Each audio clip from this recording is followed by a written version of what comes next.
কর্মকাণ্ড পরিচালনা করব।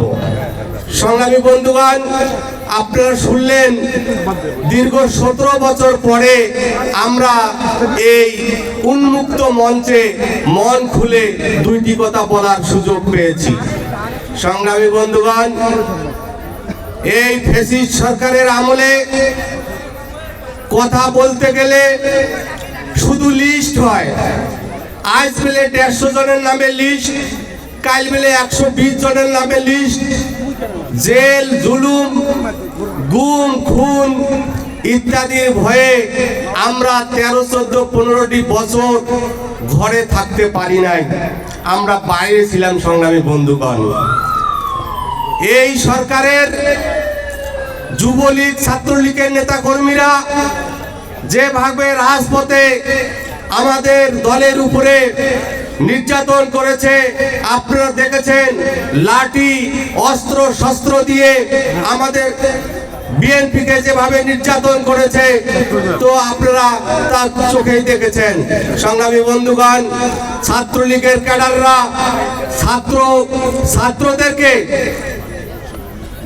হয়রানি করার জন্য, নির্যাতন করার জন্য একটা নির্যাতন সেল তৈরি করেছিলেন। তারা এমন অন্যায় করেছেন, ধর্ষণের সেঞ্চুরি করে তারা কেক কেটে বিজয় উল্লাস করেছেন। সংগ্রামী বন্ধুগণ, কথা বাড়াবো না, কথা একটি, সেটি হচ্ছে যে আমাদের চূড়ান্ত বিজয় হয় নাই। আমাদের বিজয় হয়েছে 5ই আগস্ট। সেইটা কিসের বিজয়? আমরা জেল, জুলুম, হুলিয়া এবং লিস্ট থাকিয়া রক্ষা পাচ্ছি। চূড়ান্ত বিজয় আমরা সেদিনে পাবো যেদিন বাংলাদেশে জাতীয়তাবাদী দলের সরকার আমরা প্রতিষ্ঠিত করতে পারবো। আর নীলফামারী 2 আসনে এই জাতীয়তাবাদী দলের ধানের শীষের প্রার্থীকে আমরা বিজয় অর্জন করাতে পারবো। সেই দিনে আমরা বিজয় পাবো। এই জন্য আপনাদের করণীয় কি?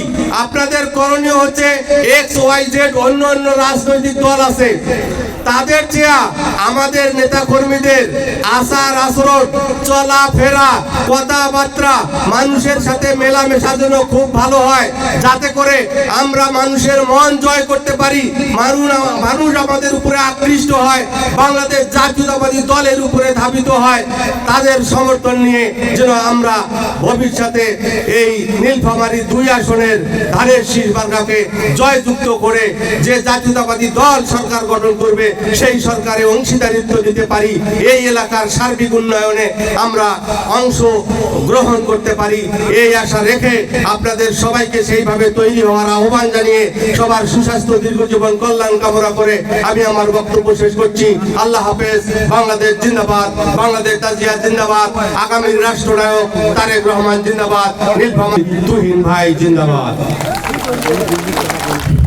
সাবেক ছাত্র নেতা যারা ওনার সংক্ষিপ্ত 2 মিনিটের মধ্যে বক্তব্য